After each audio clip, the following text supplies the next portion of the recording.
प्रणाम सभी लोगों को। मैं वैद्य अरविंद पाठक पुणे महाराष्ट्र से आप सभी लोगों का स्वागत करता हूं। सभी लोगों को कोटि कोटि प्रणाम करता हूं। आइए आज हम लोग जो स्पाइडर वेन्स है ना, उस पे हम लोग बात करेंगे। आप सबके सब भारत के सर्वश्रेष्ठ चिकित्सक हैं। सभी को मैं प्रणाम करता हूं, सभी को नमस्ते बोलता हूं। और आज हमारा दिवाली के बाद का सेशन शुरू हो रहा है। आज हम लोग जो बात करेंगे स्पाइडर वेन्स पे, वह आप सभी लोगों के पास ऐसे पेशेंट आते ही होंगे। और इस पे आयुर्वेद में किस तरह से चिकित्सा करना चाहिए, इस पर हम लोग आज विस्तार से चर्चा करने वाले हैं। तो स्पाइडर वेन्स जो रहती है, पहले हम ना आयुर्वेद के दृष्टि से थोड़ा देखते हैं, और उसके बाद में एलोपैथी का भी कुछ सोचेंगे। एनाटॉमिकली क्या डिफेक्ट्स होते हैं, और एलोपैथी में क्या ट्रीटमेंट रहता है, आयुर्वेद में क्या रहता है, ये विस्तार से हम लोग चर्चा करने वाले हैं। सबसे पहले जो वेन्स रहती हैं उनके बारे में हम लोगों ने ऐसा पढ़ा है कि जो भी वेन्स रहती है उनको सिराएं बोलते हैं, सिरा बोलते हैं। तो आप लोगों ने सिरा, स्नायु, कंडरा, शरीर पढ़ा हुआ है, फर्स्ट ईयर में ही पढ़ाया जाता है। तो आयुर्वेद के दृष्टिकोण से देखा जाए तो सिराओं की उत्पत्ति रक्त के मृदु पाक से होती है। और कंडरा और कंडरा और स्नायु है, उनकी उत्पत्ति रक्त के खर पाक से होती है। खर पाक और मृदु पाक, इसमें डिफरेंस आप लोगों ने पढ़ा होगा। जब हम तेल सिद्ध करते हैं तो मृदु पाक जब होता है तो वह थोड़ा ही, मतलब वो सॉफ्ट रहता है मृदु पाक। तेल सिद्धि में हम लोगों ने देखा है। मृदु का शब्द है कोमल, कोमल पाक। पाक हो रहा है लेकिन उसमें बहुत ज्यादा तीक्ष्ण अग्नि नहीं लग रही है। और खर पाक में वो बहुत ज्यादा जलने के पहले का जो स्टेज है, खर पाक उतना स्टेज तक आ जाता है। तो खर पाक में कोई भी चीज बहुत ज्यादा कठिन हो जाता है, मृदु पाक में सॉफ्ट रहता है। तो रक्त के मृदु पाक से सिराएं बनती हैं, रक्त के खर पाक से स्नायु और कंडरा बनती है। यह हमारा बेसिक कॉन्सेप्ट है आयुर्वेद का। तो हम लोग जब आयुर्वेद की चिकित्सा करते हैं, तो जब वेरिकोज वेन्स हो गया, या फिर हमारा ये स्पाइडर वेन्स हो गया, ये सब सिरागत वात इसमें आता है।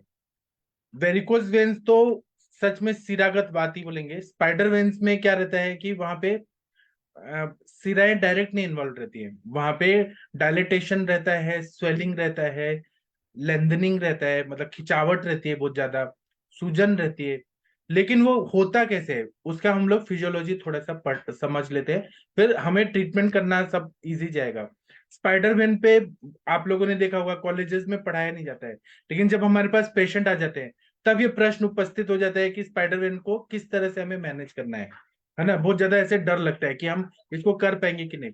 सबसे पहले अगर हम लोग एनाटोमिकली देखें, तो जो अपनी जो आर्टरीज होती हैं वो हमारा प्योर ब्लड हार्ट से पंप करके पूरे बॉडी में ब्लड सर्कुलेशन होता है। जो हमारी धमनियां होती है आर्टरीज, उससे प्योर ऑक्सीजन और प्योर ब्लड जाता है। सिराओं से क्या होता है कि सिराओं से इम्प्योर ब्लड आता है, और जितना भी कचरा वगैरह, टॉक्सिन्स वगैरह, वो सब सिराओं से आता है। पैर में अगर हम लोग देखें तो पैरों में जो नीचे की बड़ी बड़ी वेन्स हैं, वह नीचे से ग्रेविटेशनल फोर्स लगता है उससे ऊपर आती है। तो अभी नीचे से ऊपर कैसे आए, तो उसके लिए जैसे हम लोग पानी खींचना होता है, तो हम लोग पानी खींचने के लिए पंप लगाते हैं, मोटर पंप लगाते हैं। तो हमारे शरीर में प्राकृतिक रूप से एक पंप लगा है, उसको हम बोलते हैं काफ मसल्स। काफ मसल्स में जितना मूवमेंट होगा, जैसे हम लोग चलेंगे, वॉकिंग करेंगे, तो जितना भी मूवमेंट होगा काफ मसल्स, अब नीचे से जो रक्त है, इम्प्योर ब्लड है, वह काफ मसल से, काफ मसल्स उसको ऊपर लेके आती है। एक तरह से पंपिंग कार्य होता है ना। तो अब वो नीचे से ऊपर आ रही है तो बीच में वॉल्स भी रहते हैं, वो वॉल्स नीचे जाने नहीं देते हैं, ऊपर ऊपर आते जाता है, और वो एक तरह से ऊपर ऊपर वो चलते जाता है ब्लड।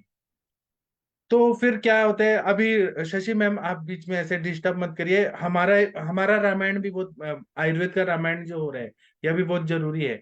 आपका अखंड रामायण हो रहा है, बहुत अच्छी बात है, लेकिन ये जो आयुष दर्पण पे हो रहा है ना, ये भी बहुत जरूरी है। स्पाइडर वेन पे बहुत दिनों से डिमांड थी कि स्पाइडर वेन पे लेक्चर हो। ठीक है। तो ऐसे तो सब लोग बोलेंगे, आप अभी सुनिए, ध्यान से सुनिए, अगर नहीं सुनना है तो आप जाइए, अखंड रामायण सुनिए। हमारे लिए तो राम सीता और देवी देवता सब आयुर्वेद ही है। तो जब ये नीचे से ऊपर आता है, ग्रेविटेशनल फोर्स से जब रक्त आ रहा है, कभी कभी क्या होता है कि रक्त में दुष्टि हो जाती है, आम संचिति हो जाती है, या सिराओं में विकृति आ जाती है। सिराएं जो रहती है वो शिथिल हो जाती है। या फिर वो उसमें ट्विस्टिंग हो जाता है, या फिर उसमें लेंथनिंग होता है, स्वेलिंग होता है, सूजन आ जाती है, किसी ना किसी तरह से वो डैमेज होने लगती है। सिराएं भी डैमेज होने लगती हैं और जो वॉल्स है वो भी खराब होने लगते हैं। तो जो रक्त ऊपर जा रहा था वो नीचे आने लगता है और कहीं ना कहीं वो जमा होने लगता है, और उसके वजह से वेरिकोसिटी होता है या फिर डायलेटेशन होने लगता है ना। ऐसा पैथोलॉजी होता है। आयुर्वेद में इसको बताया है कि स्त्रोतोरोधजन्य संप्राप्ति होती है आम की वजह से। अब वो आम जो है वो स्थूल रक्त के विकृति की वजह से, रक्त रक्त में सार्किट विभाजन जब नहीं हो रहा है तो रक्तगत आम है उसकी वजह से हो सकता है, अग्निमांद्यता की वजह से हो सकता है, वायु का विकार हो सकता है, सिरागत वात उसमें भी हो सकता है कि वहां पे रुक्षता बढ़ रही है। वायु जो है वह जो भी रक्त में जो है जो भी भाव पदार्थ है उसको सुखा रहा है, सिराओं को भी सुखा रहा है, उनको डैमेज कर रहा है। अब उसके हेतु बहुत सारे हो सकते हैं ये व्याधि होने के, उस पर हम लोग चर्चा करेंगे। लेकिन संप्राप्ति इसी तरह से होती है कि वायु का प्रकोप बहुत ज्यादा हो रहा है और उसके वजह से सिराओं में कुछ ना कुछ शोष हो रहा है, और सिराएं जो रहती है वो डायलेट हो रही है, उसमें जो ट्यूनिका इंटरना एक्सटर्ना मीडिया जो रहती है, तीन लेयर जो रहते हैं सिराओं में, वह जो है फ्लेक्सिबिलिटी कम हो रही है। डायलेट हो रहा है तो डायलेट ही रह रहा है, वो फिर से वो कॉन्स्ट्रिक्ट नहीं हो पा रहा है। और इसी तरह से ये वेरिकोज वेन्स का हो गया, ये तो बड़ा हो गया पैथोलॉजी। अब वो अगर वेरिकोसिटी हो रहा है वहां पे कुछ ना कुछ अवरोधात्मक संप्राप्ति हो रही है, या फिर वो ब्लड नीचे से ऊपर नहीं जा पा रहा है, तो बॉडी का मैकेनिज्म है कि वो कोलेटरल्स बनाता है, साइड से कोलेटरल्स बनाता है कि वहां से ब्लड सर्कुलेशन होने लगे। लेकिन अगर रक्त दुष्टि इतना ज्यादा है तो अब कोलेटरल्स बनाने के लिए क्या होता है कि वो जो कैपिलरीज है, छोटी छोटी जो रक्त वाहिनियां हैं जो अपने बालों की तरह रहती है छोटे छोटे, वहां से ब्लड सर्कुलेशन बनने का कोशिश करता है। रक्त दुष्टि इतनी होती है कि वो पूरी जगह फैल जाता है और वो स्पाइडर वेन्स की तरह हो जाता है। तो वेरिकोज वेन्स और स्पाइडर वेन्स में ये डिफरेंस है कि वेरिकोज वेन्स में वेन्स इन्वॉल्व रहते हैं, और इसमें जो स्पाइडर वेन्स हैं, ये स्पाइडर वेन्स तो नाम रखा है लेकिन यहाँ पे कैपिलरीज जो रहती है वो डायलेटेड रहती है, उसमें बहुत ज्यादा ऐसे कुछ ना कुछ दुष्टि हो जाती है। इसी को हम अच्छे से अभी पढ़ेंगे, मैं आप लोगों को स्क्रीन पे भी दिखाता हूँ ताकि आप लोगों को समझने में इजी जाए। जो मैंने आप लोगों को ये यहाँ पे एक स्क्रीन पे दिखाया है वो आप लोग देखिए, नीचे से वेन्स जा रही हैं। नॉर्मल वेन और वेरिकोज वेन्स में क्या डिफरेंस है वो आप लोग पहले देखिए। नीचे से जब काफ मसल्स का मूवमेंट होता है तो ब्लड ना नीचे से ऊपर जाता है और बीच में वॉल्स रहते हैं, और वो वॉल्स कैसे एक साइड से ही ओपन होते हैं, नीचे से ऊपर होके क्लोज हो जाते हैं। जो लास्ट वाला नॉर्मल वेन में सबसे नीचे वाला है वो देखिए वेन के वॉल्स क्लोज हो गए। अब यही चीज दूसरा में देखिए, वेरिकोज वेन्स में क्या हो रहा है, वॉल्स जो है वो खराब हो रहे हैं, रक्त ऊपर नहीं जाके थोड़ा नीचे भी आ रहा है और वो जमा हो रहा है, और जमा हो रहा है और इसीलिए ये चीज वेरिकोज वेन्स हो रहा है। वहां पे जो वेन्स है वो प्रोमिनेंट होके ऊपर दिखने लग रही है ना, और वहां पे रक्त का संचय होने लग रहा है, और रक्त का संचय हो रहा है, और वो फिर इसके वजह से कॉम्प्लिकेशन क्या होती है कि पेन होता है, स्वेलिंग आता है पैरों में। अब हम लोग पहले थोड़ा ये देखते हैं, जो हमारा स्पाइडर वेन्स है उस पर थोड़ा चर्चा करेंगे। वेरिकोज वेन्स पे तो लेक्चर्स हो चुका है, लेकिन हम पहले स्पाइडर वेन्स पे बात करेंगे। और आप लोगों के पास ऐसे पेशेंट आते हैं, ऐसा मत सोचिए कि कोई नहीं आते, और हो सकता है आसपास भी पेशेंट रहे, आप लोगों को भी हो, तो हमें क्या बचाव करना चाहिए, क्या ट्रीटमेंट करना चाहिए। आप लोग देखिए ऐसे कैसे वेरिकोज, ये स्पाइडर वेन्स हैं। इसको अगर हम लोग देखें तो ये स्पाइडर वेन्स तो नाम है याद रखने के लिए, जैसे मकड़ी का जाल होता है ना, वैसे इसीलिए मकड़ी का जाल ऐसे प्रोमिनेंट दिख रहा है, वैसे ही ये जाल की तरह दिखता है। ये असली में ब्लड वेसल्स जो रहती है वो खराब हुई रहती है, डैमेज हुई रहती है, और ये स्किन के नीचे, त्वचा के नीचे रहती है ना। और ये किस रंग की दिखते हैं, तो लाल रंग की दिखते हैं, कभी कभी कभी ब्लू कलर की दिखते हैं, कभी पर्पल कलर की दिखते हैं। वेन्स में जो भी ब्लड जाता है वो पर्पल या ब्लूइश होता है क्योंकि डीऑक्सीजनेटेड ब्लड रहता है। आर्टरीज में जाने वाली जो ब्लड जाता है वो एकदम ऑक्सीजनेटेड रहता है, वो शुद्ध रक्त रहता है। ये अशुद्ध रक्त है कार्बन डाइऑक्साइड की वजह से, तो इसलिए पर्पल या ब्लू कलर का होता है। लेकिन ये स्पाइडर वेन्स नुकसान नहीं देती है पेशेंट को, लेकिन दिखती बहुत बेकार है कि ये स्पाइडर वेन्स हो गया है। और इसके वजह से कभी कभी क्या होता है कि ज्यादा नुकसान नहीं होता, लेकिन अगर पित्त का इसमें डोमिनेंस है, पित्त का संसर्ग है तो इसमें जलन होगी, अगर कफ का अनुबंध है तो इसमें खुजली होगी, कंडू होगा, और अगर वायु का प्रकोप है इसमें तो रुक्षता की वजह से थोड़ा सा अ, कुछ तो ऐसे बेचैनी होगी, डिस्कम्फर्ट होगा, टाइटनेस होगा पैरों में। ये स्पाइडर वेन्स की वजह से हो सकता है। इसको मॉडर्न के भाषा में, जो हम लोग हैरिसन की बुक पढ़ते हैं, डेविडसन की बुक पढ़ते हैं, तो इसको टेलेंजियाटियासिस ऐसे नाम के ऐसा टर्मिनोलॉजी बोला है, लेकिन लोकल भाषा में इसको स्पाइडर वेन्स बोलते हैं। अब ये जो रहते हैं कि ये डैमेज्ड हुई हैं, पूरी तरह से सूखी हुई हैं। अगर हम लोग चरक संहिता चिकित्सा स्थान देखते हैं तो इसको सिरागत वात ऐसे बोला गया है। 28 चैप्टर जो है हमारा वात व्याधि चिकित्सा, उसमें 33 नंबर का जो श्लोक है उसमें क्या बोला है, उसमें संप्राप्ति समझ आती है। शरीरम मंदरुक शोफम शुष्यति स्पंदते तथा सुप्तास्तन्वयो महत्यो वा सिरा वाते सिरागते। मतलब सिरागत वात में सिराओं में वायु चला गया है ना। और वायु कैसे है, ऐसे शांत नहीं है, वो शैतान बच्चा है। उसके साथ में उसकी कुछ प्रॉपर्टीज है जो हम लोग गुण पढ़ते हैं। क्या हो रहा है उसमें, तो रुक्षता रहती है। तत्रुक्षा लघु शीता खर सूक्ष्म चल, खर भी है उसमें, खरता गुण भी है। तो ये क्या करता है कि रुक्षता लाता है, वहां का स्नेहांश को कम करता है जो सिराओं में रहता है, स्नेहांश को कम करता है, आप पे धातु को कम करता है, अस्थि धातु जो धारण हुई है उसको विकृत करता है, और सिराओं में संकोच उत्पन्न करता है, सिराओं में स्थूलता करता है, पूर्णता करता है, मंद मंद वेदना करता है, स्पंदन करता है, शिराओं में शिथिलता करता है, कृशता करता है। ये छोटी छोटी कैपिलरीज इसमें ये करेगा, शिथिलता कर देगा, लूज कर देगा। ठीक है, ये हमारे आयुर्वेद के हिसाब से बताया। इसमें और क्या हम लोग देखेंगे तो इसमें इलास्टिसिटी जो रहती है, वह जो कैपिलरीज की इलास्टिसिटी है वो डैमेज हो गई रहती है। हम इसको ऐसे बोल सकते हैं कि ये कैपिलरीज डैमेज हो गई हैं। वेन्यूल्स या आर्टेरियोल्स, आर्टरीज में भी अगर उनके भी जगह में हो रही है, वायु का प्रकोप है, आर्टरीज के भी जो छोटे छोटे पार्ट्स हैं उसमें भी अगर डैमेज हो रहे तो उसमें भी स्पाइडर वेन्स ऐसे सिम्टम्स आ सकते हैं। तो ये सारे छोटे छोटे ब्लड वेसल्स होते हैं, वो लार्ज ब्लड वेसल को कनेक्ट होते हैं, और वो हमारा एक सर्कुलेटरी सिस्टम जो है ना, उसका ही पार्ट है ये सारा। जितना भी हमारा जो बॉडी को नरिशमेंट करने का भाग है, एक एक सेल तक, उसका ही भाग है ये। इसको हमें ध्यान में रखना चाहिए। तो ये पूरा रक्त व स्रोतस की दुष्टि, ऐसा हम लोग सोच सकते हैं, है ना। आप लोग का क्या विचार है, आप लोग जरूर बताइएगा। लेकिन हम लोग अगर देखेंगे कि स्पाइडर वेव्स जो रहता है उसका हेतु हमें मालूम है कि अगर कोई बहुत ज्यादा खड़े रहता है या फिर बहुत ज्यादा बैठे रहता है। हम लोगों ने पढ़ा है, जब हम लोग परिहार काल होता है बस्ती के बाद, परिहार काल में बोला है कि एक जगह पर बहुत देर तक नहीं बैठना है, बहुत देर तक खड़े नहीं रहना है ना, बहुत ज्यादा यात्राएं नहीं करनी है। लेकिन जो लोग खड़े रहते हैं, बहुत देर तक बैठे रहते हैं, मोटापा जिनको रहता है, मेदो रोग, उनको ये, और या एज रिलेटेड, कुछ एज के बाद ये जरूर होता है।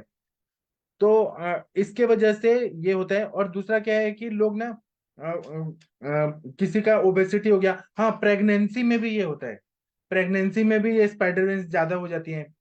किसी को हार्मोनल थेरेपी लिया जाता है, उसमें भी ये साइड इफेक्ट के रूप में होती है, कुछ मेडिसिन का साइड इफेक्ट की वजह से स्पाइडर वेन्स होता है। किसी किसी को मेनोपॉजल सिम्टम्स के बाद, मेनोपॉज एक तरह से वार्धक्यता रहती है शरीर में, हॉर्मोन्स में पूरा चेंजेस आते हैं, एस्ट्रोजन प्रोजेस्टेरोन का पूरा इम्बैलेंस हो जाता है, मेंसेस बंद हो जाते हैं, तो मेनोपॉज के बाद में ये होता है। या जो लोग वायु का संपर्क में ज्यादा रह रहे हैं, धूप में ज्यादा संपर्क में रह रहे हैं, उनको चेहरे पे भी हो जाता है ये चीजें। या लोग, जो लोग स्मोकिंग करते हैं, जो लोग बीड़ी पीते हैं, जो लोग हुक्का पीते हैं, जो लोग सिगरेट पीते हैं, जो लोग सिगार पीते हैं, तो बॉडी में कहीं ना कहीं विष, टॉक्सिन्स जमा हो रहे हैं। जो चीज पिया जा रहा है वो चीज मन को आनंद देता है उस टाइम, लेकिन वो शरीर में रुक्षता कर रहा है, टॉक्सिन्स, विष की संचिति हो रही है। और उसके वजह से, या जिन लोगों ने स्मोकिंग छोड़ भी दिया, वो ऐसा सोच रहे हैं कि नहीं नहीं अभी हमें ये करना है, हमने तो स्मोकिंग बंद कर दिया, उन लोगों को भी ये प्रॉब्लम हो सकती है। या फिर जो लोगों का ये जो रहता है कि अनुवांशिक रूप से ये आता है प्रॉब्लम, जैसे कि अभी किसी को है, उनके दादाजी को भी है, उनके दादी को भी है, उनके नाना को भी है, उनके नानी को भी है, ऐसा भी प्रॉब्लम हो सकता है। उसके वजह से भी ये जो प्रॉब्लम है स्पाइडर वेन्स ये हो सकता है। यहाँ पे शुष्कता, रक्त में शुष्कता बहुत ज्यादा बढ़ी है। रक्त जो शिराओं में, हम अगर ऐसे माने कि पांच भौतिक शरीर है हमारा, तब पंच महाभूत से अगर देखें तो वहां पे मतलब अस्थि तत्व, पार्थिव तत्व जो है वो इम्बैलेंस हुआ है, तेज तत्व इम्बैलेंस हुआ है, आकाश तत्व इम्बैलेंस हुआ है, वहां पे वायु तत्व इम्बैलेंस है। मतलब पांचों महाभूत के तत्व जो है वो कहीं ना कहीं इम्बैलेंस्ड हुए हैं, और उसके वजह से ये प्रॉब्लम हो जाती है। सबसे पहले तो हमें ये देखना पड़ता है, और इसका कॉम्प्लिकेशन भी हो सकता है। ऐसा मत सोचे कि ये बहुत ही सिंपल चीज है। इसका ऐसा हो सकता है कि अगर ये रहा तो ये पूरे वेनस सिस्टम जो है हमारा, वेन्स का सिस्टम है, उसको ये डैमेज कर सकता है धीरे धीरे वायु का प्रकोप हो के। तो इसके वजह से क्रॉनिक वेनस इनसफिशिएंसी, CVI ऐसे करके एक बीमारी बताया गया है मॉडर्न में, जिसका इलाज नहीं है। वह बीमारी हो सकता है कि पूरा वेनस सिस्टम गड़बड़ हो गया, जो भी इम्प्योर ब्लड ले जाने वाला वेनस सिस्टम है ना, वह गड़बड़ हो गया, और उसके वजह से बीमारियां हो रही हैं। ऐसा भी हो सकता है। मतलब एक तरह से वायु का प्रकोप ये बढ़ते बढ़ते बढ़ते बढ़ते सूक्ष्म रूप से, स्थूल रूप से बढ़ रहा है। ऐसा भी हो सकता है। तो इस और आयुर्वेद में ही इसका इलाज है। एलोपैथी में स्क्लेरोथेरेपी देते हैं, कुछ केमिकल डालते हैं, कुछ टाइम के लिए फायदा होता है, या लेजर थेरेपी करते हैं फायदा होता है।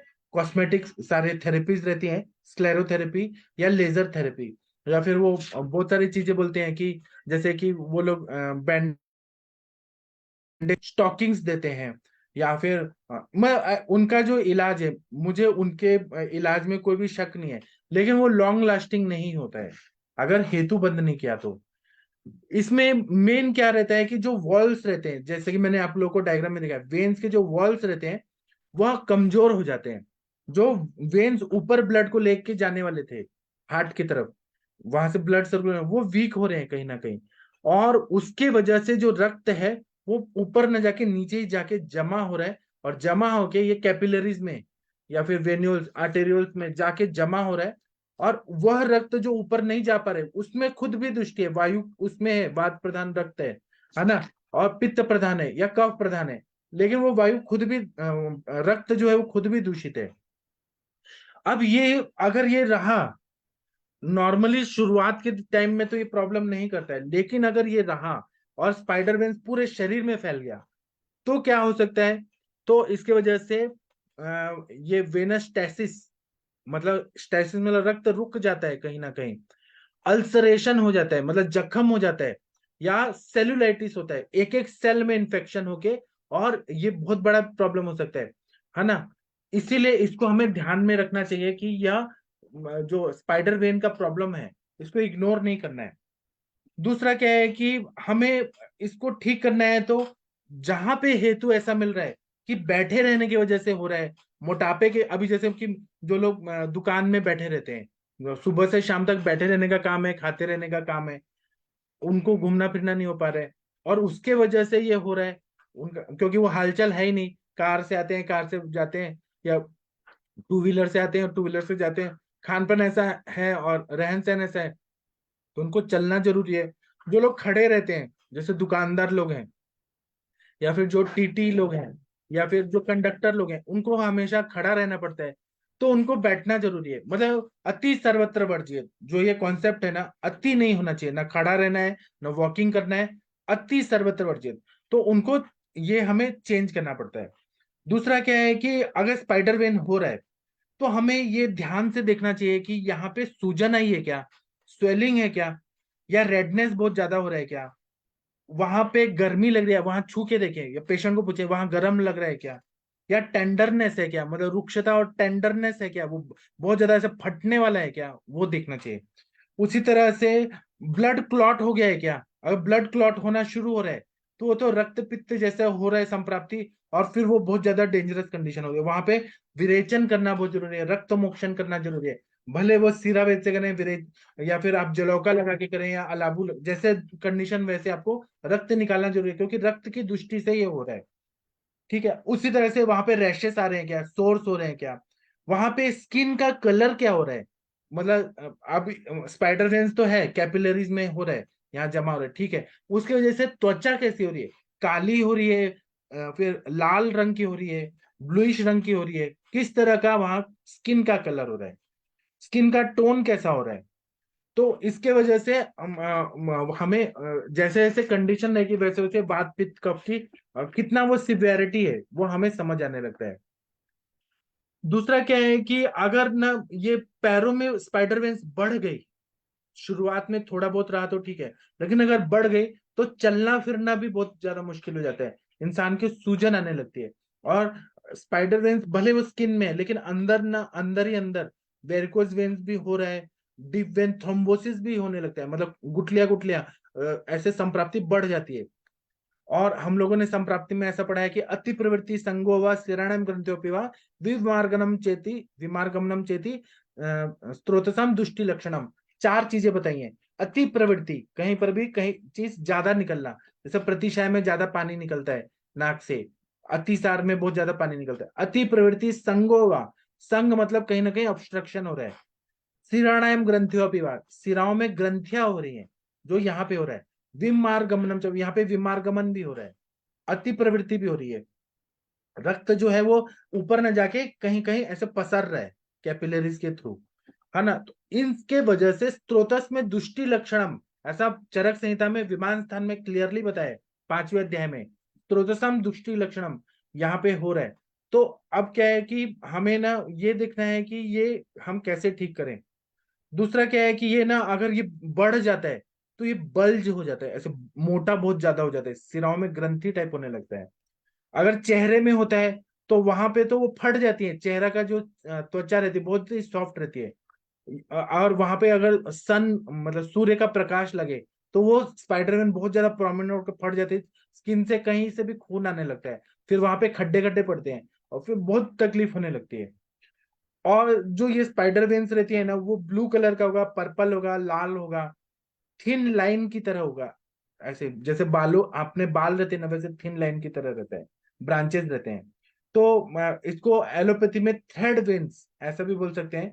और लेकिन ये शुरुआत में बहुत ज्यादा तकलीफदायक नहीं होती हैं और बहुत ज्यादा नुकसान भी नहीं करती हैं। इस तरह से हमें स्पाइडर वेन्स के बारे में ऐसे जानकारी मिलती है।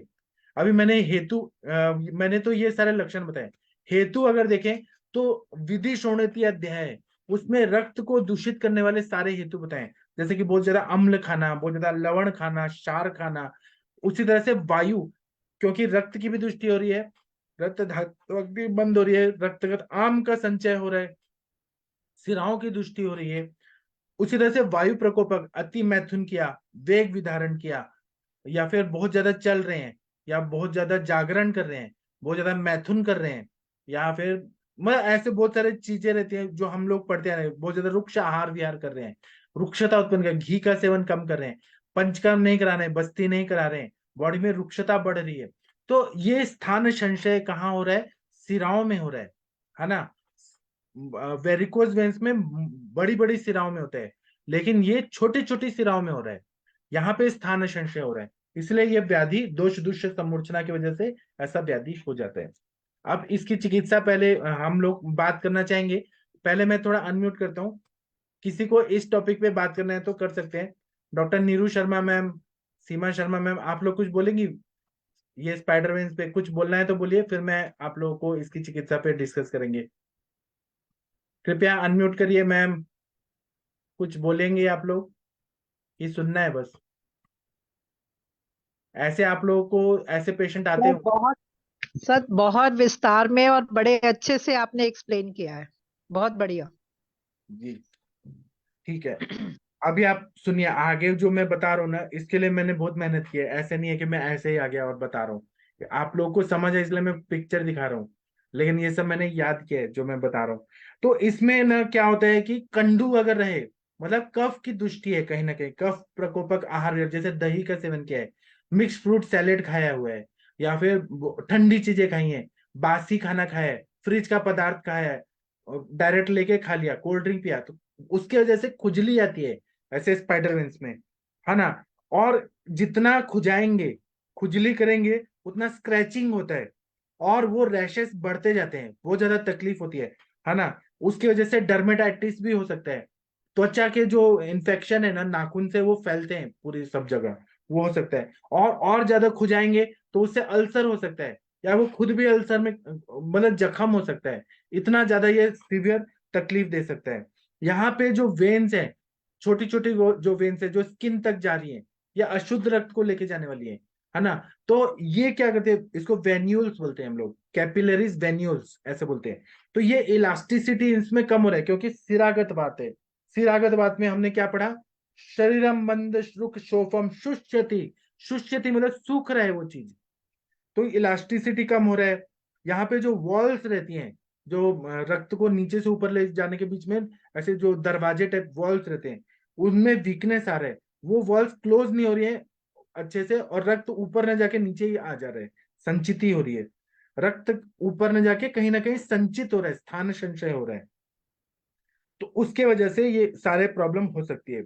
जहां पे कैपिलरीज एनलार्ज्ड हो रही हैं, ऐसे बड़ी बड़ी हो रही हैं, प्रोमिनेंट होके दिख रही हैं, तो उन सबको हम स्पाइडर वेन्स बोलते हैं, है ना। ठीक है। और इसको हम मॉडर्न के भाषा में, साइंटिफिक लैंग्वेज में क्या बोला गया है, टेलेंजियाटियासिस, ऐसे नाम इसका बोला गया है। तो हम लोग को चिकित्सा क्या करना है, मॉडर्न में तो बताया गया है कि पैरों को ऊपर रख के, पिलो ऊपर रख के, और हम इसको ऊपर रखें तो सूजन कम हो जाती है, इसमें फायदा होता है। या क्रैप बैंडेज बांधे, या फिर वेन्स को हमें कॉम्प्रेस करके रखना है, और उसको ये नहीं करना है, मतलब उसको खुजली नहीं करना है बहुत ज्यादा नाखून से, या कोई ऐसे चीज से नहीं करना है। कुछ लोग कंघी से खुजलाते हैं, वो बहुत गलत चीज है। कुछ नुकीली चीज से नहीं खुजलाना है अगर खुजली आ रही है तो। और इलास्टिक स्टॉकिंग्स पहनना है, और ज्यादा खड़े रहना, ज्यादा बैठे रहना, ये सबको हमें बंद करना है। अब इसमें क्या क्या मेडिसिन दिया जा सकता है, तो सबसे मेन, सबसे पहले आता है कि हमें रक्तवस त्रोदस का मूल स्थान क्या है, यकृत और प्लीहा। तो मूल स्थान पे हमें काम करना है, तो यकृत पे कार्य करने वाली सारी दवाइयां, जैसे कि, और इसमें क्या क्या स्टेजेस, जैसे हम लोग यकृत और प्लीहा पे काम करने वाली दवाई दे रहे हैं, रक्त प्रसादन करने वाली दवाई दे रहे हैं, सिराओं को अच्छा करने वाली दवाई दे रहे हैं, वायु को शमन करने वाली दवाई दे रहे हैं, फिर पंच महाभूत को बैलेंस करने वाली दवाई दे रहे हैं। ये सबका विचार करना पड़ेगा। दूषित रक्त को निकालने वाला विचार कर रहे हैं। तो हम एक एक चीज पे चर्चा करेंगे। अगर यकृत और प्लीहा को हमें ठीक रखना है, क्योंकि मूल स्थान वही है। जैसे गंगा नदी का उद्गम कहाँ होता है, गंगोत्री से होता है। यमुना नदी का कहाँ से होता है, यमुनोत्री से होता है। तो हमें मूल स्थान, रक्त की उत्पत्ति वहां हो रही है, तो उसको ठीक करने के लिए यकृत प्लिहारी लौ है, कालमेघ चूर्ण है, कुटकी चूर्ण है। क्योंकि रक्त की शुद्धि वहीं से अगर होगी, तो वो पूरा शरीर में अच्छा रक्त हो जाएगा। या फिर हम लोग आरोग्य वर्धनी मट्टी दे रहे हैं, काल में कुटकी, ये सारी चीजें दे रहे हैं, तो उससे यकृत की शुद्धि हो रही है। और शुद्ध शेखर रस, अगर पित्त बढ़ा हुआ है तो शुद्ध शेखर रस।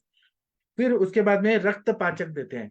फिर रक्त का प्रसादन करना है, रस और रक्त का प्रसादन, तो हमें क्या करना है, ताप्यादि लौ, है ना, चंद्रकला रस। पैरों में संप्राप्ति है तो श्लीपद रोगाधिकार में नित्यानंद रस बोला है, वो बहुत बढ़िया काम करता है, नित्यानंद रस, वह देना है। उसी तरह से हम लोग और क्या क्या दवाई दे सकते हैं जो रक्त को शुद्ध करे पूरा, तो गोक्षर आदि गुग्गुल दो दो गोली सुबह शाम दे सकते हैं। फिर अमृता गुग्गुल दो दो गोली सुबह शाम, कहीं ना कहीं वहां पे इन्फ्लेमेशन है, सूजन है, इसलिए अमृता गुग्गुल, त्रिफला गुग्गुल, कैशोर गुग्गुल। कैशोर गुग्गुल जो है वो रक्तगत आम का पचन करता है, रक्तगत आम का पचन करता है, क्योंकि उसमें गुडुचि रहता है। तो कैशोर गुग्गुल जो वात रक्त रोगाधिकार में है, यहाँ पर कहीं ना कहीं वात रक्त जैसा ही है, लेकिन ये संधियों में नहीं गया है, ये सिराओं में गया है संप्राप्ति। इसलिए कैशोर गुग्गुल, त्रिफला गुग्गुल, अमृता, अमृता गुग्गुल मतलब गुडुचि वाला गुग्गुल, वो दे दिया। फिर शिवा गुलिका, चंद्र प्रभावटी, नवक गुग्गुल। नवक गुग्गुल इसलिए कि वेट को वो कम करेगा, जितना वजन कम हुआ, मेद जहां जहां आ गया है उसको स्त्रोत को दूर करेगा, मेद का पाचन करेगा। फिर षडधरण चूर्ण जो वायु का अनुलोमन करता है रोज, पेट अच्छे से साफ करता है, षडधरण चूर्ण। इसी तरह से पुनर्नवादी कषाय जो स्वेलिंग को कम करता है, रक्त को शुद्ध करता है। फिर पथ्या पुनर्नवादी कषाय, तिक्तक कषाय, वज्रक कषाय, सहचरादि। सहचर का प्रयोग ना, ऐसे जो सिरागत वात हो गया, या हर वात विकार में सहचर का प्रयोग बहुत अच्छा होता है, इसलिए सहचरादि कषाय। चीर बिल्वादि कषाय वो बहुत अच्छा काम करता है।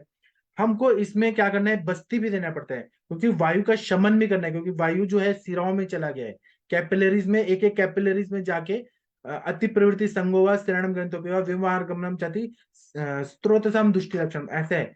तो स्त्रोतस को शुद्ध भी करना है, दीपक पाचन भी करना है, और हमें सिराओं में, जो सिराओं में वात चला गया है, एक एक कैपिलरीज में चला गया है, उसको शमन करने के लिए हम लोग सहचरादि तेल का मात्रा बस्ती दे सकते हैं, तिक्तक क्षीर बस्ती दे सकते हैं, यष्टि मधु तेल का मात्रा बस्ती दे सकते हैं, फिर शीर बला तेल का दे सकते हैं, पिण्याक तेल का हम लोग इसमें बस्ती दे सकते हैं। फिर इसमें हमें वहां पे ऐसा कुछ द्रव्य चाहिए जो अग्नि को भी बढ़ाए और कषाय रसात्मक हो। कषाय रस क्या करेगा कि वहां पे संकुचन लाएगा, क्योंकि ये डायलेटेड है, तो वहां पे संकोच की प्रक्रिया को बढ़ाना है, कषाय रस ही वो काम कर सकता है। तो वो अर्जुनारिष्ट में है, अर्जुनारिष्ट देने से स्पाइडर वेन्स में बहुत अच्छा काम होता है। इसी तरह से कुछ ऐसा आसवरिश दे सकते हैं जो अनुलोमन भी करे, अग्नि को भी बढ़ाए, तो आरक बदारिष्ट। या फिर त्वचा को अगर हम लोग देखें कि यहाँ त्वचा खराब हो रही है, तो खदीरारिष्ट बहुत अच्छा काम करता है। फिर इसी तरह से हमें यहाँ पे पित्त, रक्त और पित्त का आशय आशय संबंध होता है, हमें पित्त को भी ठीक करना है, इसलिए अरविंदासव जो कमल के उससे बनता है, अरविंदासव जो अग्नि को भी बढ़ाएगा, पित्त का भी शमन करेगा, आश्रय संबंध से रक्त और पित्त पे काम करना है, इसलिए अरविंदासव। और हम लोग इसमें बस्ती तो मैंने बता दिया, इसमें हमें एक्सटर्नल एप्लीकेशन के लिए क्या क्या कर सकते हैं, सहचरादि तेल से अभ्यंग कर सकते हैं, प्रसारिणी तेल से अभ्यंग कर सकते हैं, यष्टि मधु तेल से अभ्यंग कर सकते हैं, बला गुडुच्यादि तेल से अभ्यंग कर सकते हैं। और इसमें हमें रक्त मोक्षण करना है, सिरा वेदम करेंगे तो बहुत अच्छा फायदा हो सकता है। अगर इसमें अल्सरेशन हो गया है, तो हमें व्रण की तरह व्रण रूपक तेल, व्रण शोधक तेल, गंधक रसायन, पंचतिक्त घृत गोकुल, कैशोर गोकुल, सूक्ष्म त्रिफला, है ना, ऐसे बहुत सारे द्रव्य हैं जो, या फिर महातिक्त घृत, महापंच निम्बादि घृत, ऐसे वो जो व्रण की चिकित्सा है वो हम लोग दे सकते हैं। और हाँ, बस्ती दे रहे हैं ना, तो घी भी दे ऊपर से, तो गुगुल तिक्त घृतम दे, महातिक्त घृतम दे, और दाढ़ी मादी घृत दे, कुटकादि कटुकादि घृत दे, उससे भी वेरिकोज वेन्स में, सॉरी स्पाइडर वेन्स में बहुत अच्छा फायदा होता है। और हो सके तो पैरों को ऊपर रख के सोने का हम पेशेंट को बोल सकते हैं। एक दिन में ठीक नहीं होगा, इसको मिनिमम 4 महीना लगता है, मैक्सिमम 1.5 साल लगता है, क्योंकि संप्राप्ति बनने में बहुत टाइम लगा है, तो इसको ठीक करने में भी बहुत टाइम लग सकता है। और कुछ कुछ उपाय हैं, कि जैसे हमें यहाँ पे अस्थि तत्व कम हो गया है, वहां का जो सिराओं में अस्थि तत्व धारण करने का कार्य करता है वह कम हो गया है, अस्थि तत्व को बढ़ाना है हमें, है ना, पांच भौतिक से देखे तो अस्थि तत्व को बढ़ाने के लिए हम क्या देंगे, शाली षष्टिक पिंड स्वेद। आप लोग चावल लीजिए, जो 60 दिन में पकने वाला चावल है, वो लीजिए, दूध में डाल के उसको पकाइए, और उसमें अश्वगंधा, जो बृहणीय गण के द्रव्य है, बल्य गण के, अश्वगंधा है, विदारी है, शतावरी है, ऐसे द्रव्य डाल के खीर टाइप बनाए, और कपड़ा ले, और वो गरम गरम जो खीर रहेगा उसमें डाल के पोटली बना के, और पेशेंट को ऐसे पूरी तरह से ये करना है, स्वेदन देना है, 40 षष्टिक पिंड स्वेद। उससे बहुत अच्छा फायदा, आप देखेंगे रोज अगर किया ना, आधा घंटा 1 घंटा, ये पूरी तरह से क्लीन हो जाता है, पूरा अच्छा हो जाता है। 100% ये क्योरेबल चीज है, क्योंकि हमने अस्थि तत्व बढ़ा दिया सिराओं का। उसी तरह से हम लोग स्नेहन के लिए, स्नेहन भी करना है और स्वेदन भी करना है। स्नेहन के लिए आभ्यंतर स्नेहपान कराएं, और एक्सटर्नल भी हम लोग कराएं, चंदन मला लाक्षादि तेल, क्योंकि लाक्षा जो है वह क्या करता है कि पूरी तरह से अस्थि तत्व को ताकत दे देता है। और स्नेहन खुद ही ऐसी प्रक्रिया है कि सिरागत वात में फायदा करती है, इसलिए चंदन मला लाक्षादि तेल से अभ्यंग कराना है, शाली षष्टिक पिंड से कराना है, दूषित रक्त को निकालना है, क्योंकि जो दूषित रक्त संचित हुआ है उसको निकालना बहुत जरूरी है। इसलिए हम लोग सिरावेद करें, या फिर जलौका करें, जलौका लगाएं, उससे बहुत अच्छा फायदा होता है। दूसरा, इसमें कहीं ना कहीं अग्नि तत्व विकृत है, रक्त की अग्नि तत्व विकृत है, इसलिए रक्त पाचक, रस पाचक देते हैं, तो वो अग्नि तत्व को अच्छा करता है, धात्वग्नि लेवल पे काम होता है, आम का पचन होता है, उससे फायदा होता है। अगर इसमें हम लोग देखें कि आकाश तत्व विकृत है ना, क्योंकि आकाश तत्व अगर बैलेंस रहता है तो ब्लड सर्कुलेशन अच्छे से होता रहता है, यहाँ पे स्त्रोतोरोध होके, और वह कहीं ना कहीं कचरा जमा होके स्किन में, स्पाइडर वेन्स में जमा होके ऐसे आ रहा है। आकाश तत्व को अच्छा करना है, तो हम लोग हमारे सर बोलते हैं, हाँ ये माधुरी मैम ने सही बताया, तो हमें क्या करना है, कवल और गंडूश को धारण करना है, जो दिनचर्या में बताया ना, कि तेल को लेके कोई सिद्ध तेल नहीं, यष्टि मधु तेल या कोई भी तेल को लेके मुंह में धारण करके रखें, उसका वहां से मुंह, क्योंकि मुंह जो है ना वो आकाश तत्व है, अपना मुंह कुहर, तो वहां पे अगर धारण करेंगे ना, शरीर के जित आकाशीय तत्व है, यहाँ पे हम स्नेहन करें, आकाश तत्व को बैलेंस करें, वहां से एब्जॉर्ब होके वो डायरेक्ट उधर जाता है और पूरी शरीर का आकाश तत्व बैलेंस हो जाता है। और आप लोग कवल गंडूश करेंगे ना, 3-4 महीना में ये बहुत अच्छा फायदा होता है। मतलब बहुत सारे चीजों को ध्यान में रखते हुए, वायु के लिए, वायु को बैलेंस करना है तो हमें बस्ती देना है, घृतपान कराना है, अभ्यंग करना है, स्वेदन करना है। आकाश तत्व के लिए कवल गंडूश हो गया। तेज तत्व को बैलेंस करना है तो हम लोग दीपन पाचन और ये रक्त पाचक और ये यकृत पे कार्य करने वाले सारे दीपन पाचन द्रव्य आसवरिश दे रहे हैं।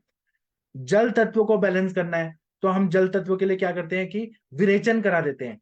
जो दूषित कचरा जमा हुआ है, जैसे पानी को साफ करना है, नाले को साफ करना है, नदी को साफ करना है, कचरा सब निकालते हैं। जल तत्व को शुद्ध करना है, इसलिए विरेचन करना बहुत सही रहेगा। रक्त मोक्षण भी जल तत्व को बैलेंस करना है। और पृथ्वी तत्व को बैलेंस करने के लिए हम लोग शालीषष्टिक पिंड स्वेद करते हैं और बाकी आहार और विहार में चेंजेस करते हैं, पेशेंट हमारा ठीक हो जाता है। मिनिमम 4 महीना, मैक्सिमम 1.5 साल, ऐसा पेशेंट को बोल के स्पाइडर वेन्स का इलाज शुरू करिए। बाकी आप लोग कुछ बताइए इस टॉपिक पे। डॉक्टर नीरू वर्मा जी, आप कुछ बताना चाहेंगी क्या इस टॉपिक पे? कुछ बोलिए आप प्लीज। ये देखिए आप लोग के स्क्रीन पे जैसे दिख रहा है ना, वेरिकोज वेन्स में रक्त ऊपर नहीं जा रहा है, वो साइड में ऐसे कलेक्ट हो रहा है। और ये कलेक्ट हो रहा है तो ये वेरिकोज वेन्स तो बनाएगा ही, ठीक है, लेकिन ये स्पाइडर वेन्स की तरफ कैपिलरीज तक चला गया और वहां पे रक्त वाहिनी फूट गई या शिथिल हो गई परमानेंट कैपिलरीज, तो वो स्पाइडर वेन्स की तरफ बन जाती है। जी, आप लोग कुछ बताइए प्लीज, ऐसे शांत मत रहिए। डॉक्टर प्रीति जी, सर वीरू जी। हाँ, सर इसमें पेन के लिए क्या दे सकते हैं? बहुत सिवियर पेन भी है, जिसको पेन है। स्वेलिंग। हाँ, सेलुलाइटिस भी है क्या? सेलुलाइटिस तो नहीं अभी डेवलप हुआ, पर वार्म है, मतलब हाथ लगाओ तो गर्म फील होता है। तो सबसे अच्छा है कि क्या? विरेचन करा दिया जाए। त्रिवित लेहम जो ओके। है वो खिला के नित्य विरेचन करा दिया जाए, या एरंड तेल में शुंठी डाल के वो करा दिया जाए। और अगर वो पेन है करवाया। तो बस्ती, चंदन बला लाक्षादित तेल या 101 आवर्ती वाला शीर बला का मात्रा बस्ती ले लेंगे तो पेन कम हो जाता है। Okay sir. या उष्ण लेप लगा सकते हैं, जो गरम गरम दवा, उष्ण वीर्यात्मक दवाइयां होती हैं उसका लेप लगा सकते हैं। बाकी लोग कुछ बोलिए इस टॉपिक पे। माधुरी मैम, सर आपने टैबलेट पेशेंट, क्या, टैबलेट फॉर्म में क्या दे सकते हैं? इसमें अपना है ना एकांग वीर रस, फिर महायुवराज उगुल, त्रयोदशांग उगुल। और अगर हमें स्किन पे काम करना है तो ऐसा जो कुष्ठ पे काम करने वाली दवाइयां हैं। अब वो किस तरह का है, मतलब स्वेलिंग वाला पेन है, किस तरह का स्वेलिंग पेन है? तो बहुत है सर, स्वेलिंग बहुत है। ईचिंग नहीं है, स्वेलिंग है, पेन है, मोटापा आपको भी है। आपको है? नहीं, मेरा कोई पेशेंट है और स्टिफनेस भी है उनको बहुत। मैं पिक्चर खींच के तो आपको भेज सकती हूँ। हाँ, आप ग्रुप में डालिए, इसमें ठीक मेदोपाचक है। भी दे सकते हैं। हाँ, किसी ने लिखा है चैट बॉक्स में, सीमा मैम ने लिखा है। हाँ, तो ये मोटापा, अगर मोटापा के वजह से है, इसलिए हम हेतु देखते हैं। तो वजन कम करने के लिए हम लोग उसका डाइट चार्ट प्लान कर सकते हैं। 1 मिनट रुकिए, अनम्यूट नहीं हो पा रहा, 1 मिनट। अभी देखिए माधुरी मैम अनम्यूट कर पा रही हैं क्या?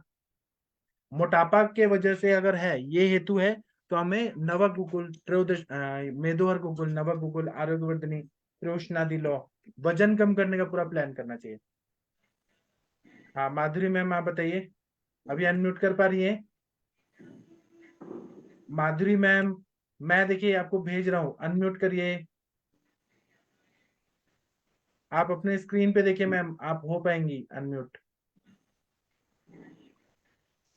मैंने अनम्यूट करने का ऑप्शन दे दिया। गंगवार सर, आप बताइए सर, किसी ने ऐसे पेशेंट देखे हैं तो बोलिए प्लीज। सुनते मत रहिए आप लोग, हमें भी बताइए अपना नॉलेज। प्रणाम सर सर। काउंटर, सर इसमें रसपाचक और रक्तपाचक नहीं दे सकते हैं क्या सर? हाँ देना है, मैंने बोला ना देना है। अब ये देखिए, एक आप लोग के स्क्रीन पे आ रहा है डीप वेन थ्रोम्बोसिस। यहाँ पे रक्त की गुठली गुठली हो रही है, शिरायणम ग्रंथियो अपीवा। यहाँ पे ये चीज तो हो ही रहा है संप्राप्ति, साथ में रक्त जमा हो रहा है। पैर देखिए कितना सूज गया है। तो ये कुछ कुछ सिरागत वात भी रहता है और वात रक्त भी रहता है। इसमें वात रक्त, अमृतोत्तरम कषायम, प्रसारणी तेल और विरेचन और रक्त मोक्षण और पूरा शोधन करना पड़ता है। नित्यानंद रस, श्लीपधारी रोग लौह, ये सब देना पड़ता है। जी सर, बोलिए बोलिए। आप लोग को क्या और आता है, मतलब विचार क्या आ रहे हैं आप लोगों को स्पाइडर वेन्स पे? ये देखिए, ऐसे स्पाइडर वेन्स आते हैं, किसी को कभी भी कोई भी एज में आ सकता है। बोलिए, शांत मत रहे। प्रशांत भट्ट जी कुछ बोलिए, शशि मैम कुछ बोलिए। प्रणाम सर। हाँ सर, बताइए सर। सर आज का टॉपिक बहुत अच्छा है और जनरली आयुर्वेदिक चिकित्सालयों में इस टाइप के पेशेंट बहुत कॉमन कॉमन रहते हैं। और यहाँ पर जो आपने चार चीजें मुझे मतलब अभी बताई हैं कि रक्त प्रसादन करना है, शिराओं शिराओं पे काम करना है, यहाँ पे वात पे काम करना है, और रक्त शुद्धि वाला काम करना है, और हमें अपना यकृत प्लीहा पे काम करना है। और ऐसे ही मतलब हम लोग काम करते हैं। मैं अपना प्रोटोकॉल बता रहा हूँ आपके लिए कि मैं ऐसे पेशेंट को कैसे देखता हूँ। सर ऐसे जब पेशेंट जब भी मेरे पास आते हैं, इनको वेरिकोज वेन रहता है या स्पाइडर वेन रहता है, इनका जो मेरे हॉस्पिटल का प्रोटोकॉल है वो ये रहता है कि हम इनको महीने में 2 बार इनका रक्त मोक्षण करते हैं लीच थेरेपी द्वारा। इसके बाद जो भी आपने दवाइयाँ बताई हैं वो सब दीपन पाचन दवाइयाँ देते हैं। यहाँ पे जो आपने बहुत अच्छी दवाइयाँ बताई कि यहाँ पे हमें यकृत प्लीहा पे काम करने के लिए आरोग्य वर्धनी बटी हो गया, आपका रस पाचक हो गया, रक्त पाचक हो गया, प्रसादन के लिए यहाँ पे तापादी लो, चंद्रकला रस या नित्यानंद रस हो गया, आपका रक्तगत आम का पाचन करने के लिए कैशोर गुग्गुल हो गया, गोचुरादि गुग्गुल हो गया, अमृता गुग्गुल हो गया। यहाँ पे आपको चंद्र प्रभाव वटी भी देना है। यदि पेशेंट मतलब फैटी है, मतलब मेद ज्यादा है, तो यहाँ पे आपको मेदोहर गुग्गुल का अपन यत्रोदशांग गुग्गुल का यूज हम यहाँ पे कर सकते हैं। यहाँ पे आपका षष्टिशाली पिंड स्विद का बहुत अच्छा रोल है। हम यहाँ पे करीबन 21 डेज षष्टिशाली पिंड स्विद कंटिन्यू कराते हैं, और इसका असर 2 या 3 दिन में ही दिखने लगता है। यहाँ पे हम सहचर तेल का मात्रावस्थी कंटिन्यू अपने चिकित्सालय में कर सकते हैं, या आगे पेशेंट को घर पे लेने के लिए भी मतलब कह सकते हैं। जैसे अभी एक मैडम ने बोला था कि पेन हो रहा है तो क्या करें, तो यहाँ पे जब आप सहचर तेल का मात्रावस्थी देंगे या शीत वाला तेल 101 आवर्त का मात्रावस्थी देंगे, तो ये पेन बहुत जल्दी सबसाइड हो जाता है। यहाँ पे एक गंडूज धारण और कमल धारण भी हम पेशेंट को घर पे कराते हैं, ये भी कर सकते हैं। और यहाँ पे तिक्तशीर वस्ती और सहचर तेल की वस्ती यदि अल्टरनेट दी जाती है तो पेशेंट बहुत अच्छा रिकवर करता है। मोस्टली पेशेंट 4 महीने 5 महीने लेते हैं, और जो बहुत ज्यादा मात्रा में जिनको वेरिकोज पूरे मतलब पूरे लिम्फ, लोअर लिम्फ और अपर लिम्फ में रहता है तो वो टाइम लेता है। पर ये पूरी चिकित्सा यदि हम करते हैं तो 4 से 6 महीने में पेशेंट पूरी तरह से ठीक हो जाता है। जी। जी। और दूसरा क्या बात है ना, कि अपने आयुर्वेद में कितना अच्छा बताया कि अस्थि तत्व यहाँ पे बढ़ाना है, क्योंकि सिराओं का अस्थि तत्व कम हो रहा है, जो धारण करने का तत्व है वो कम हो रहा है। आपने वो पहले के पिक्चर में देखा कि वो वेन्स है वो डायलेट हो रही है, लूज हो जा रही है। अस्थि तत्व को बढ़ाना, स्नेहन भी करना है, तो अस्थि तत्व को बढ़ाने के लिए हम लोग लाक्षा गुगुल, आभा गुगुल, प्रवाल पंचामृत, सुधा कल्प के सारे द्रव्य जैसे प्रवाल पिष्टी, कपर्दिका भस्म, ये देते हैं ना, तो अस्थि तत्व मिलता है, उससे बहुत अच्छा फायदा होता है।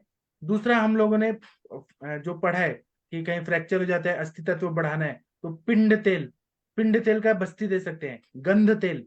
गंध तेल हम अभ्यंग भी दे सकते हैं, बस्ती भी दे सकते हैं। गंध तेल, पिंड तेल, ये बहुत अच्छे अच्छे दवाइयां हैं, इससे सच में फायदा होता है। अगर वहां पे स्टिफनेस बहुत ज्यादा है, बहुत ज्यादा पेन हो रहा है, स्टिफनेस हो रहा है बहुत ज्यादा, तो कोट्टम चुक्यादि, थोड़ा उष्ण द्रव्य देना है। कोट्टम चुक्यादि तेल, मुरीवेणा तेल, धानवंतर तेल, कार्पास इत्यादि तेल, कितना बढ़िया बढ़िया तेल है। अब पित्त जन्य है तो बला गुडुची आदि तेल, गुडुची वाले द्रव्य ऐसे दे सकते हैं। जी। हाँ माधुरी मैम, आप कुछ बोल रही हैं, चैट बॉक्स में लिखा है। आप अनम्यूट करिए ना मैम, माधुरी मैम। आरती मैम, आपने ऐसे पेशेंट देखे हैं क्या? कुछ लोग बोलिए आप लोग, मैं अकेले बोलूं हेलो। ऐसा? हाँ जी मैम, बताइए। जी प्रणाम सर। जी। सर देखे हैं सर पेशेंट्स, सर जैसे आपने बताया सर वैसे ही सर हम भी देते हैं, बट सर आपने बहुत अच्छा डिटेल्ड वे में बताया और प्रशांत सर ने भी बहुत अच्छा बताया। सर उनसे एक क्वेश्चन था कि गंडूश और कवल इसमें किस चीज का धारण करने के लिए देते हो? हाँ, प्रशांत भट्ट जी आप बताइए। इसमें आप तिल तेल यूज कर सकते हैं। या यहाँ पे आप पिंड तेल यूज कर सकते हैं, या आप यहाँ पे चंदन बल्ला तेल, या आप यहाँ पे मतलब पेशेंट की प्रगति देख के आप तेल का निर्णय ले सकते हैं कि आपको कौन सा तेल यूज करना है। और गंदूज धारण में ये करना है कि तेल को लेके गोल गोल घुमाना है मुंह में, और जितनी देर वो घुमा सके, 5 मिनट, 7 मिनट, 8 मिनट, उसके बाद फिर उसको आपको थूक देना है। क्योंकि कई बार सर पेशेंटों को इसमें इसमें जैसे षष्टिशाली स्वेदन आपने भी बताया, सर ने भी बताया, तो सर वो इसमें जैसे कैसे काम करेगा वो थोड़ा सा।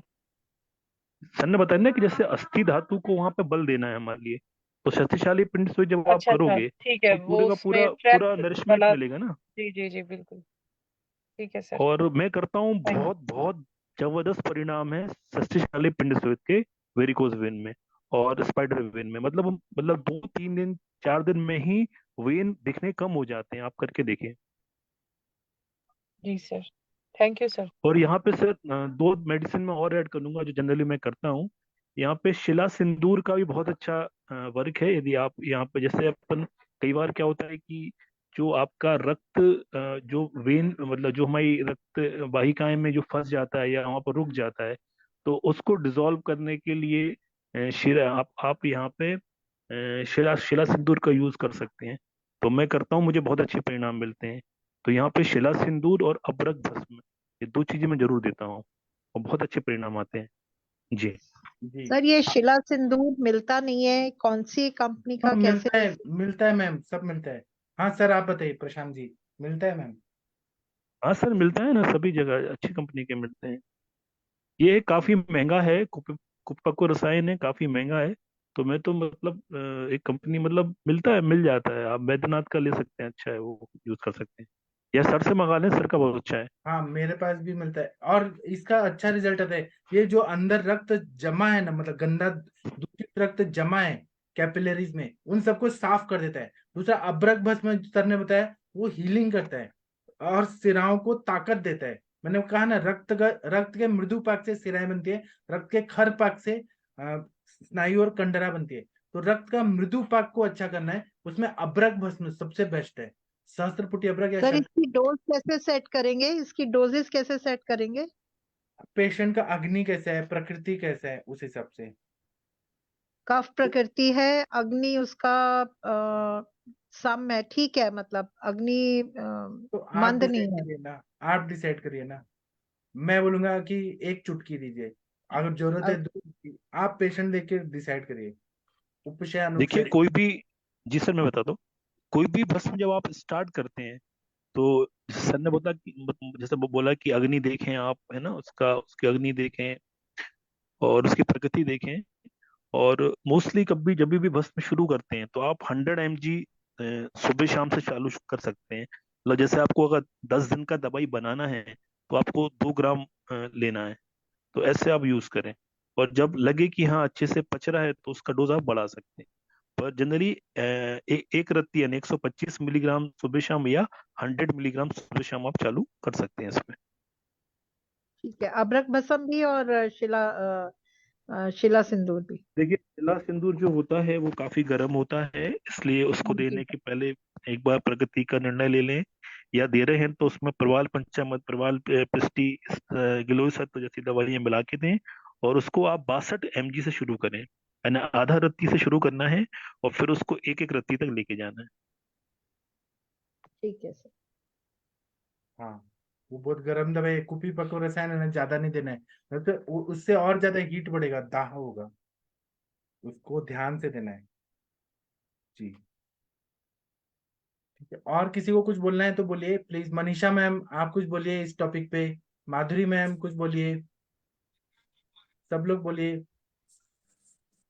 सर मुझे एक बात पूछनी थी। नमस्ते सर। हाँ जी, सर पूछिए। जो ये शिला सिंदूर है, ये क्या हम हर पेशेंट में दे सकते हैं कि पित्त प्रकृति में नहीं देना?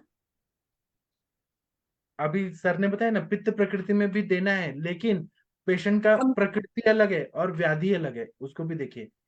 जी सर। जहां आपको देना जरूरी हो रहा है, पित्त शामक द्रव्य जैसे प्रवाल पंचामृत, प्रवाल पिष्टी, गुरुची सत्व, मतलब ऐसे जी द्रव्यों के साथ दे सकते हैं ना, कोई प्रॉब्लम नहीं है।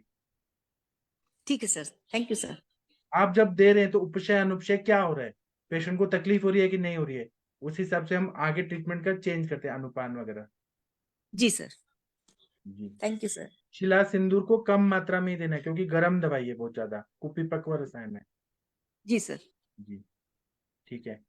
आप अब लोग तैयार हो जाइए कि जब भी स्पाइडरवेन के पेशेंट आए उनको देना है और ठीक करना है। अभी बस आपको ठीक ही करना है ना। माधुरी मैम आप कुछ बोलना चाहती हैं? हाँ, डॉक्टर नीरू शर्मा मैम आप कुछ बोलना चाहती हैं? सर बहुत बढ़िया बताया, अब इसको फॉलो करने की कोशिश करेंगे जी। जितना हो सकता है। अगर आपने 1 लाख पेशेंट को ठीक किया तो आपका तो नाम ही हो जाएगा कि इनके पास ये अरे बीमारी है। पहले मैं एक को ठीक करूं सर, जी फिर आगे चलेंगे। जी, करिए करिए। मनीषा मैम आप बताइए कुछ इस टॉपिक पे। जी प्रणाम सर, बहुत अच्छे से बताए सर आप। और कुछ कमियां जो रहती थी वो अच्छे से अभी क्लियर हो जाएंगी। कि बेसिकली मैं तो पेशेंट को प्रकृति के अनुकूल देखती हूँ, उसमें वातज और पित्तज के ज्यादा आते हैं पेशेंट। और जैसे नोड्स पड़े रहते हैं तो उसमें कफ की संप्राप्ति रहती है उनकी। तो वात वालों को लो पहले तो सबसे पहले पेशेंट को देखते हैं से स्नेहन स्वेदन ज्यादा जरूरी है उनका। स्नेहन स्वेदन करा के मैं तेल धारा भी कराती हूँ, मैं इसको काय सेक करने के बाद फिर षष्ठी शाली पिंड करने के बाद वस्ती देती हूँ। वस्ती में प्रमुखता मैं उसमें थोड़ा सा शिलाजीत का भी प्रयोग करती हूँ। और तेल में जैसे पित्तज प्रकृति का है तो दुर्वादी तेल और महाप्रसारणी तेल इन सब का प्रयोग करती हूँ मैं।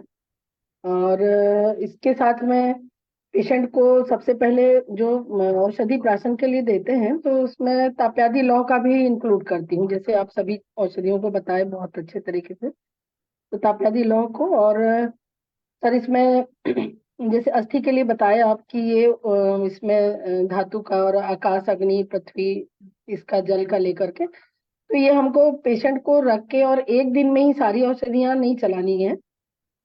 सबसे पहले उसकी प्रकृति का परीक्षण करते हुए 5-7 दिन उसका दीपन पाचन करके वायु का अनुलोमन करके इसके बाद हमको पित्त के लिए जैसे विरेचन कराना है तो उसके लिए घृत का हमको सिलेक्शन करनी है। तो मैं शतावरी घृत इंदुकांतम घृत इनको देती हूँ मैं साथ में उनको पान करने के लिए। इसके बाद विरेचन करा के फिर उनका काय सेक और षष्ठी शाली पिंड स्वेद। और मैं था जैसे नोट्स वाले रहते हैं तो उद्वर्तन भी थोड़ी सी करती हूँ उनका, त्रिफला और इष्टि मधु चूर्ण का। साथ में उद्वर्तन करने से शोक भी कम होता है और टेंडरनेस भी कम होती है उनकी और एब्जॉर्प्शन बढ़ जाती है उनकी फास्ट। और सर इसमें फिर मैं बीच बीच में लेप का भी प्रयोग करती हूँ, दशांग लेप, निर्गुंडी दशांग और ये अपना रसनादी गौमूत्र में लेकर के थोड़ा सा इसको लेप भी करती हूँ, सरिसृप लेप भी करती हूँ। तो ऐसे करके और फिर शिरावेद तो उतना कारगर होता नहीं है क्योंकि काफी प्रसरित रहता है शरीर में और काफी क्रॉनिक ही आते हैं पेशेंट। और उनके जैसे एक्सरसाइज करना है तो बहुत ज्यादा प्रेशर नहीं लेना है, पिलो रख करके सोना है, बहुत ज्यादा स्टैंडिंग नहीं होनी है। मैम टीचर्स आते हैं मेरे यहाँ, डीपीएस की टीचर थी, वो खड़े ही नहीं हो पा रही थी, वो रिजाइन दे रही थी। तो उनका मैंने इसी प्रोसेस से मैंने देखा और वातज पित्तज उनकी प्रकृति थी उसके अनुकूल मैंने औषधियां चलाई। 10-12 साल पहले की बात है और वो फिर रिजाइन नहीं दी, वो अभी भी सर्विस कर रही हैं। तो आराम आ जाता है। कई पेशेंट आते हैं जो सर्जरी करा के आते हैं उसमें पूरा पूरा थम्बोस रहते हैं, पूरी एरिया उनकी 2.5 इंच 3 इंच की ऐसे पूरे थम्बोस रहते हैं। तो फिर उसमें भी लेपन करके धीरे धीरे धीरे धीरे उनको क्लेद उनका हटा करके और फिर सर्कुलेशन को प्रॉपर करके और फिर आगे ट्रीटमेंट चलाते हैं। तो उनमें भी आराम आता है सर। ये आप सही बताया सर कि ये एक महीने में या 15 दिन में ये रिकवरी नहीं होती है। कई पेशेंट को तो रिकवरी करने के बाद भी फिर थोड़ा थोड़ा उनका फिर वो हेतु वो सेवन करना, खड़े होना और बहुत ज्यादा रनिंग करना तो फिर उनमें ये क्रिएट होने लगता है। जी सर। जी बहुत अच्छा बताया Manisha ma'am, proud of you ma'am. और कोई बताना चाहते हैं इस टॉपिक पे? माधुरी सर मैम। सर हाँ पिक्चर बोलिए। पिक्चर पोस्ट की है, देखिए जरा हमारे पेशेंट की। हाँ वो देख लिया हमने, देख लिया। ट्रीटमेंट तो ऐसे ही करेंगे मैम जो अभी बताया। आयुर्वेद में उसका परमानेंट इलाज है। मैंने कुछ ठीक कषाय है। वगैरह भी बताया, पुनर्नवादी कषाय और बल्लाकुडुची आदि कषाय वो भी देना पड़ेगा। जी। और माधुरी मैम आप कुछ बोल रही थी, अनम्यूट कर पा रही हैं कि नहीं पता नहीं। और कोई बोलना चाहते हैं इस टॉपिक पे? वीना मैम, आप कुछ बोलना चाहती हैं? प्रीति मैम? हाँ, वीना मैम बोलिए आप। सर मैं बस्ती ज्यादा तरह से देती हूँ सर। हाँ, तिक्तक क्षीर बस्ती और पहले मात्रा बस्ती देती हूँ। उसका क्या रोल है, कैसे ये काम करता है, कृपया बताइए सबको। वा- वातशमन होता है, अस्थिवर्धन होता है तिक्तक क्षीर बस्ती से। जी। और इसलिए रक्त की शुद्धि भी होती है, रक्त का प्रसादन। रक्त की, हाँ हाँ, रक्त की शुद्धि और रक्त पाचक है ना, सहचर तेल मैं ज्यादा यूज करती हूँ सर। जी। अल्टरनेट डे अभी किसी ने तो बताया, एक दिन मात्रा बस्ती सहचर तेल का और दूसरे दिन तिक्तक क्षीर बस्ती देती हूँ सर। हाँ, बराबर, और क्योंकि ना ये जो स्पाइडर वेन्स का, अगर वेन्स अगर देखें, कैपिलरीज जो डैमेज हो गई हैं, एक एक को नया रीजनरेट करना है, तो गुडुची सबसे सही है। गुडुची है, पटोल है, यष्टि मधु है, और किरातिक्त है। वो नया बना देता है जो जो डैमेज हुए एक एक सेल, सिराओं के एक एक सेल को अच्छा करता है, फ्लेक्सिबिलिटी लाता है। हाँ मैम, बीना मैम बताइए। हाँ, पटोल सारिवा मुस्ता पाठा कटुरोहिणी और रक्त पाचक ज्यादा देती हूँ। आरोग्यवर्धिनी से बहुत अच्छा उपयोग होता है सर। और मैम, आपको कितना दिन लगता है पूरा ठीक करने में? 6 महीने तो लगते ही है सर। हाँ, तो पेशेंट को बता देना चाहिए कि चाहोगे कि एक दिन में ठीक हो जाए तो नहीं होगा। हाँ, नहीं एक दिन में तो नहीं हो। वो बहुत कितने डॉक्टर के पास जाके फिर हमारे पास आते हैं ना सर। तो जी। लास्ट में पर्याय ही नहीं रहते उनको, तो मेडिसिन लेते हैं हमारे पास का। जी, आपने अम, सही बताया। और ना मेन क्या है ना कि जो ऐसे चर्चा होती है ऐसे प्लेटफॉर्म पे, तो एक कॉन्फिडेंस आ जाता है कि हाँ, ये हम ठीक कर सकते हैं। जिन लोगों ने नहीं ठीक किया है उनको कॉन्फिडेंस आता है, और जब करते हैं एक एक महीने के बाद, जब हम फॉलो अप लेते हैं, तो पहले का पिक्चर देखिए, एक महीने के बाद देखिए, फिर एक महीने के बाद देखिए, तो जो प्रोमिनेंट जितनी आर्टरी ये थी आर्टेरियल्स, कैपिलरीज, वो कम कम होते जाती है, होते जाती है, होते जाते हैं। 6 महीने में ऐसे लगता है कि कुछ नहीं है, पूरा ठीक हो रहा है। ये इम्प्रूवमेंट हमें मतलब क्वालिटेटिव और क्वांटिटेटिवली भी दिखता है, रिजल्ट आता है, ये सच में होता है। जी। वीना मैम, आप कुछ और बोल रही थी? हाँ सर, पूरी स्किन, वेरिगोज में तो पूरी स्किन का कलर ही चेंज होता है, पाँव का पूरा ब्लैक हो जाता है कलर। तो अभी एक मैडम ने बोल दिया था, मनीषा मैडम ने शायद, कि वो उद्वर्तन देती हूँ। मैं उद्वर्तन नहीं देती, मैं काढ़ा बना के ही उसका धोने के लिए, धावन के लिए मैं देती हूँ। निगड़ी, यहाँ पे निगड़ी बहुत मिलती है, तो निगड़ी, फ्रेश निगड़ी यूज निगड़ी की करने को, निर्गुंडी? निर्गुंडी। निर्गुंड। निर्गुंडी, हाँ। निगड़ी लोकल नाम है इसका। अच्छा। निर्गुंडी का निगड़ी बोलते हैं कोकण में। जी जी। तो फ्रेश बहुत। निर्गुंडी बोलते हैं उसको मैम, जिसको आप निगुंडी बोलते वो हैं। वो उनकी बात का भाषा में शमन बोल रहे करता हैं। है और वेदना का भी शमन करता है, वेदना वेदना निगुंडी। शमन होती है, जी और बस्ती से वेदना नहीं रहती। स्किन का जी। कलर बहुत अच्छा होता है। और जख्म, वुंड होती है, वो वुंड भी बस्ती से नहीं होती, वुंड भी वेरिगोज में। जी। लेकिन पेशेंस चाहिए मैम, पेशेंट को पेशेंस रहेगा तो रिकवरी और मिलती है, रहेगा ना। आराम मिलती अब है, किसी के शरीर में ऐसा आ गया तो उसको अच्छा लगता है क्या? वो ना बरमूडा पहन सकता है, ना हाफ पैंट पहन सकता है, ना शॉर्ट्स पहन सकता है, उसको तो अच्छा नहीं लगेगा ना। ऐसा लगेगा कि कुछ बीमारी हुई है। पेशेंस रखते हैं वो। हमें उनको बोलना है कि हम ठीक करके देंगे, जितना टाइम बोले उतना करो आप। करते हैं। ठीक है, और किसी को कुछ बोलना है तो बोलिए। माधुरी मैम, परवीन कश्यप जी, आपने ऐसे पेशेंट देखे हैं तो बताइए कुछ अपना व्यू, कुछ बोलिए प्लीज, ऐसे शांत मत रहिए। अगर किसी ने नहीं देखे हैं तो कोई बात नहीं, सब प्रैक्टिस से ही सीखते हैं। हाँ वीना मैम, कुछ बोलिए।